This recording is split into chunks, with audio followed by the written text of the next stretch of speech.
জল পড়িয়েছিলাম ক্লাস 11-এ। জলের দুটো ক্লাস নেওয়া হয়েছিল, তার 2-3 দিন হয়ে গেল। ক্ষর জল, মৃদু জল, জলের ক্ষরতার কারণটা কি, কেমন করে সে ক্ষরতা দূর করা যাবে, এই সম্পর্কে আমাদের আলোচনা হয়েছে। ইংরেজিতে বলে দিই একটু, আমরা জলের যে দিকটা নিয়ে আলোচনা করেছি সেটা হচ্ছে hard water, soft water. What is the cause of hardness of water, different techniques by which one can remove the hardness of water, এইগুলো আমরা ডিসকাস করেছি। আজকে আমাদের প্রধান আলোচনার বিষয় হচ্ছে, মেন আজকে যেটা ডিসকাশনে আসবে সেটা হচ্ছে জলের হার্ডনেস কি করে বের করা যায়। তা সেই বিষয়টাই আমরা অবশ্যই ঢুকবো। তার আগে একটু এই দুটো শব্দের সাথে পরিচয় করিয়ে দিই। আয়নমুক্ত জল, ডি আয়োনাইজড ওয়াটার, আর পাতিত জল, ডিস্টিলড ওয়াটার। এখন ডি আয়োনাইজড ওয়াটার মানে কি? যে জলে H+ আয়ন ছাড়া কোনো ক্যাটায়ন নেই বা OH- আয়ন ছাড়া কোনো অ্যানায়ন নেই, তাকেই বলে deionized water. Water contains only H+ ion as a cation and only OH- ion as an anion is called deionized water. এবং এটা কি করে তৈরি করা যায় সে সম্পর্কে আমরা পড়েছি। ডিআয়োনাইজড ওয়াটার আমরা তৈরি করেছি আমাদের ওই আগের ক্লাসে আমরা দেখেছি যে আয়ন রিমুভার পদ্ধতিতে। ডিস্টিলড ওয়াটার হচ্ছে পাতিত জল, অর্থাৎ জলকে ফোটালাম, প্রথমে তার স্ফুটনাঙ্কের উষ্ণতায় নিয়ে গেলাম, তারপর সেটাকে ঠান্ডা করে পুনরায় আবার লিকুইড ফর্মে ফেরত নিয়ে এলাম। আর এতে কোশ্চেন আসে যে কোনটা বেশি pure, which one is more pure, distilled water or deionised water? কোনটা বিশুদ্ধতর, পাতিত জল অথবা আয়নমুক্ত জল? এখন দেখো, পাতিত জল এবং আয়নমুক্ত জল দুই জলেরই কিন্তু হার্ডনেস 0। কোনো জলেই হার্ডনেস তৈরিকারী কোনো সল্ট থাকে না, কারণ জলকে যখন পাতন করি তখন জলটা 100 ডিগ্রিতে ভেপারাইজ করে যায়। যে সমস্ত সল্ট হার্ডনেসের জন্য দায়ী সেই সমস্ত সল্ট পড়ে থাকে তলায়। ফলে জলটাকে যখন আবার আমরা ঠান্ডা করে লিকুইড ফর্মে নিয়ে আসি, সেই সময়তে আর হার্ডনেস তৈরিকারী কোনো সল্ট থাকে না। ডিস্টিলড ওয়াটারের তো এই ব্যাপার। আর ডিআয়োনাইজড ওয়াটারে দু রকম আয়নকেই তাড়ানো হয়, তোমরা পড়েছো। যেগুলো হার্ডনেসের জন্য রেসপন্সিবল সেগুলোকেও তাড়ানো হয়, যেগুলো রেসপন্সিবল নয় সেগুলোকেও তাড়ানো হয়। ফলে কোনো জলেরই, ডিআয়োনাইজড ওয়াটারই বলো আর ডিস্টিলড ওয়াটারই বলো, কোনো জলেরই হার্ডনেস বলে কিছু থাকে না, হার্ডনেস 0। তবুও ডিস্টিলড ওয়াটারটাকে আমরা পিওর বলি কেন? কারণ ডিস্টিলেশন করার সময় জিনিসটাকে গরম করা হয়। 100 ডিগ্রি সেন্টিগ্রেড টেম্পারেচার হলে তবেই জল ভেপারাইজ করে, বুঝতে পারছো? এই যে গরম করা হলো, হিট করা হলো, তাতে অনেক রকম জীবাণু মরে যায়। ডিআয়োনাইজড ওয়াটার, ডিআয়োনাইজেশন প্রসেসে কোথাও হিটিংয়ের ব্যাপার নেই। সেই জন্য জলের মধ্যে কিছু জীবাণু থাকলেও থেকে যেতে পারে, মাইক্রো অর্গানিজম কিছু থেকে যেতে পারে, যেগুলো হার্মফুল হলেও হতে পারে। সেই জন্য এই দুটোর মধ্যে কোনটা পিওর বললে আমি বলবো যে ডিস্টিলড ওয়াটার ডিআয়োনাইজড ওয়াটারের চাইতে অনেক বেশি খাঁটি বা পিওর। খাঁটি মানে পিওর আর কি, ব্যবহারের পক্ষে উপযোগী। তবে কোনো টেস্ট পাবে না তুমি। এই যে আমরা বলি ওয়াটার একটা টেস্টলেস, কিন্তু আমরা যে জল খাই তাতে সবসময় কিছু না কিছু টেস্ট তুমি পাবে, ভালো লাগুক চাই মন্দ লাগুক। সেগুলো কিন্তু জলের মধ্যে ডিজলভ সল্টগুলোর জন্য এই টেস্টটা পাবে। এখন আমি কি করে জলের ক্ষরতা বের করবো, হার্ডনেস অফ ওয়াটার? বলা হয় প্রতি 10 লক্ষ ভাগ ওজনের জলে যত ভাগ ওজনের ক্ষরতা সৃষ্টিকারী পদার্থ থাকে, এখানে ক্ষরতা সৃষ্টিকারী পদার্থ হিসাবে অনেক পদার্থই তো ক্ষরতা তৈরি করতে পারে, বিশেষভাবে ধরা হয় ক্যালসিয়াম কার্বনেটকে। প্রতি 10 লক্ষ ভাগ, 10 লক্ষ মানে 10⁶ পার্টস বাই ওয়েট, এই পরিমাণ জলে যতটা ক্যালসিয়াম কার্বনেট তুমি পাবে, সেই জলের হার্ডনেস হচ্ছে তত, আমরা বলি ppm, ছোট হাতের পি, ছোট হাতের পি, ছোট হাতের এম। পুরো কথাটা হচ্ছে parts per million, parts per million. প্রতি 10 লক্ষ ভাগ ওজনের জলে যতটা ক্ষরতা সৃষ্টিকারী পদার্থ থাকে, ক্ষরতা সৃষ্টিকারী পদার্থ মানে বলছি ক্যালসিয়াম কার্বনেট থাকে। এখন স্বভাবতই ক্যালসিয়াম কার্বনেট ওয়াটার সলেবল নয়, তোমরা জানো প্রেসিপিটেট পড়ে যায়, ফলে এটা জলের মধ্যে থাকার কোনো ব্যাপার নয়। জলের মধ্যে থাকলে ক্যালসিয়ামের সল্ট হিসাবে ক্লোরাইড সল্ট থাকতে পারে, সালফেট সল্ট থাকতে পারে, নাইট্রেট সল্ট থাকতে পারে, কিন্তু আমরা প্রকাশ করছি ক্যালসিয়াম কার্বনেটের মাধ্যমে। তাহলে আমাকে ক্লোরাইড, সালফেট, নাইট্রেট যাই থাকুক না কেন, যে সল্টই থাকুক ক্যালসিয়ামে বা ম্যাগনেসিয়ামে বা আয়রনে, তাকে আমাকে ক্যালসিয়াম কার্বনেটে কনভার্ট করে নিতে হবে। কি করে সেটাই আমি তোমাদের এইখানে শেখাচ্ছি, এবং এই কনভার্সনের ক্ষেত্রে ইকুইভ্যালেন্ট ওয়েটের কনসেপশনটা কাজে লাগবে। বুঝতে পেরেছো? এই যে আমরা বলতাম যে 1 গ্রাম তুল্যাঙ্ক যে কোনো দুটো পদার্থ তাদের ক্ষমতা সমান, সেই যে কনসেপ্টটা, সেই কনসেপ্টটা এখানে কাজে লাগবে। যেমন ধরো তোমাকে আমি একটা অঙ্ক বলছি, অঙ্ক বলেই বোঝানোর চেষ্টা করছি। ডেফিনেশনটা আগে বললাম, the amount of calcium carbonate present in 10⁶ parts by weight of water, sample of water, is called the hardness of that water. অনেক জায়গাতে লেখা থাকবে ক্যালসিয়াম কার্বনেট, না লেখা থাকলে the amount of substance responsible for hardness present in 10⁶ parts by weight of water. আমি একটা অঙ্ক কষে তোমাদের দেখাচ্ছি। 1 লিটার একটি ক্ষর জলে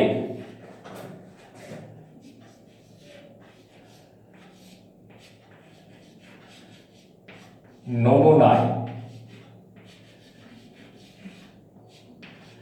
1 লিটার একটি ক্ষর জলের নমুনায় 0.001 মোল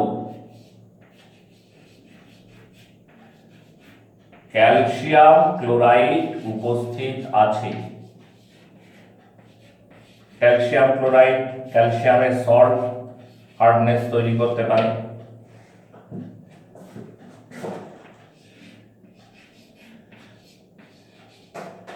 ওই জলের ক্ষরতা নির্ণয় করো।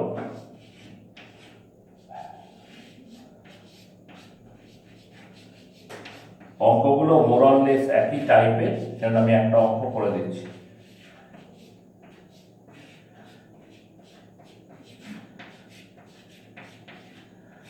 ওই জলের ক্ষরতা নির্ণয় করো, ঠিক আছে?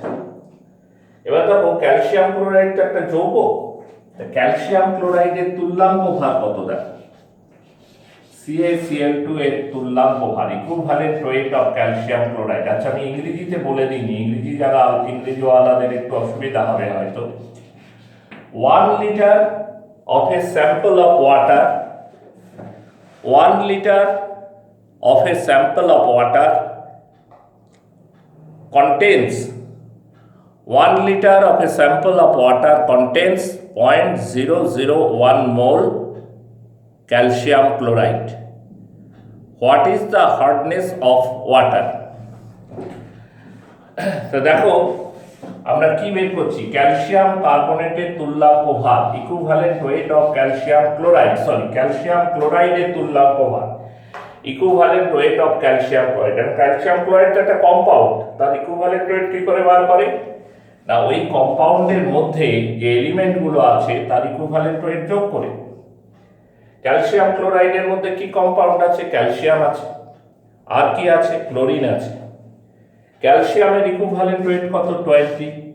তোমরা বলবে স্যার কি করে বার করলেন? কিছু না, ইকুইভ্যালেন্ট ওয়েট হচ্ছে অ্যাটমিক ওয়েট বাই ভ্যালেন্সি। ক্যালসিয়ামের অ্যাটমিক ওয়েট হচ্ছে 40, ভ্যালেন্সি হচ্ছে 2, তাহলে ইকুইভ্যালেন্ট ওয়েট হচ্ছে 20। ক্লোরিনের ইকুইভ্যালেন্ট ওয়েট হচ্ছে 35.5। এই সব মিলিয়ে 55.5। তাহলে 1 gram equivalent calcium chloride, 1 gram equivalent calcium chloride, তিনটে দাঁড়িয়ে দিলাম, সমতুল্য বলে ইকুইভ্যালেন্ট 55.5 গ্রাম ক্যালসিয়াম ক্লোরাইড। এবার ক্যালসিয়াম কার্বনেটের ইকুইভ্যালেন্ট ওয়েট কত বের করো?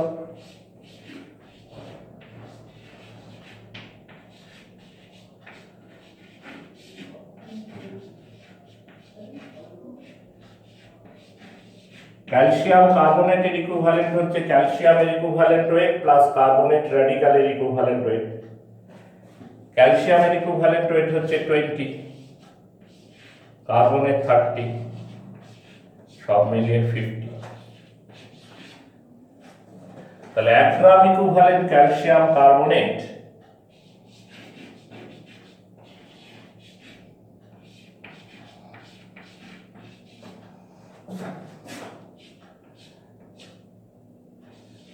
এই সমতুল্য চিহ্নটা আমি এক্সপ্লেন করছি, সব অঙ্কটা কষিয়ে নি, কখন ইকুয়াল বসায় আর কখন ইকুইভ্যালেন্ট বসায়। 1 গ্রাম ইকুইভ্যালেন্ট ক্যালসিয়াম কার্বনেট মানে হচ্ছে 50 গ্রামস অফ ক্যালসিয়াম কার্বনেট। এখন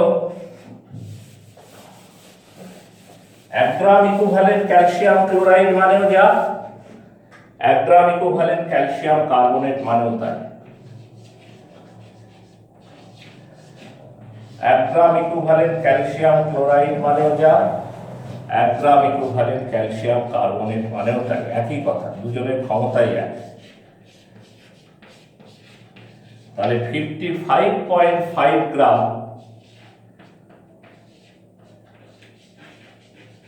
ক্যালসিয়াম ক্লোরাইড মানেও যা, 50 গ্রাম ক্যালসিয়াম কার্বনেট। দুজনের ক্ষমতা সমান, মাস আলাদা কিন্তু ক্ষমতাটা সমান, সেম কেমিক্যাল রিঅ্যাকশনের ক্ষমতা রাখে।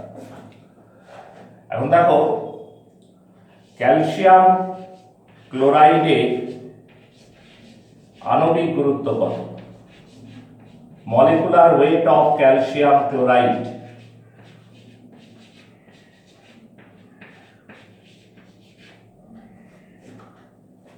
ক্যালসিয়াম হচ্ছে 40, ক্লোরিন হচ্ছে 35.5 ইন্টু 2,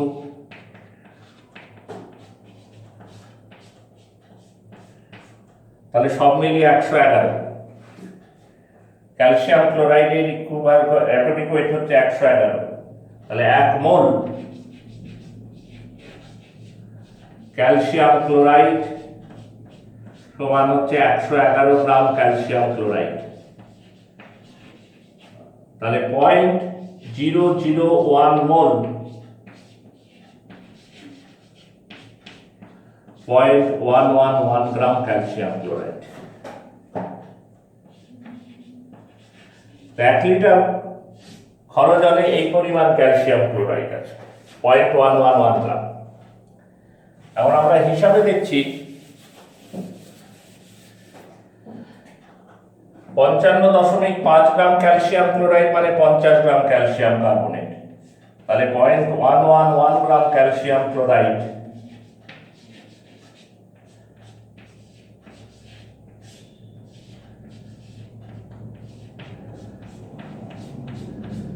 এত গ্রাম ক্যালসিয়াম কার্বনেট।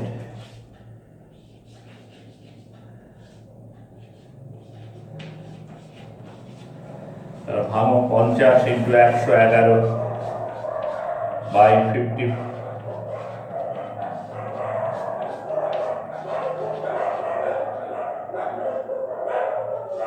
সব দশমিক তুলে দেওয়া হলো। এটা কাটলো 5, 5 10 50, মানে 100/1000, 1.1 গ্রাম ক্যালসিয়াম কার্বনেট। ঠিক আছে, তাহলে 0.001 মোল ক্যালসিয়াম ক্লোরাইড থাকা মানেও যা 0.1 গ্রাম ক্যালসিয়াম কার্বনেট থাকা একই কথা।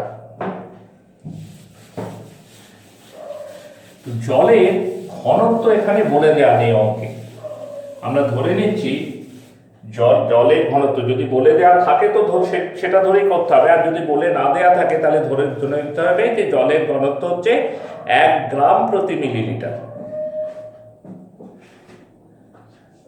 জলের ঘনত্ব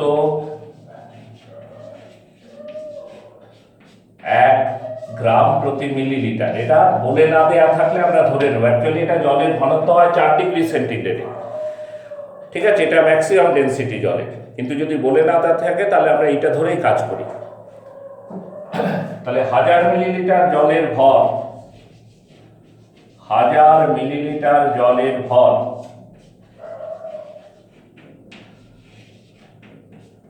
1000 গ্রাম, তাহলে 1000 গ্রাম জলে থাকে 1000 গ্রাম ওয়াটার কন্টেন্টস কি থাকে 0.1 গ্রাম ক্যালসিয়াম কার্বনেট।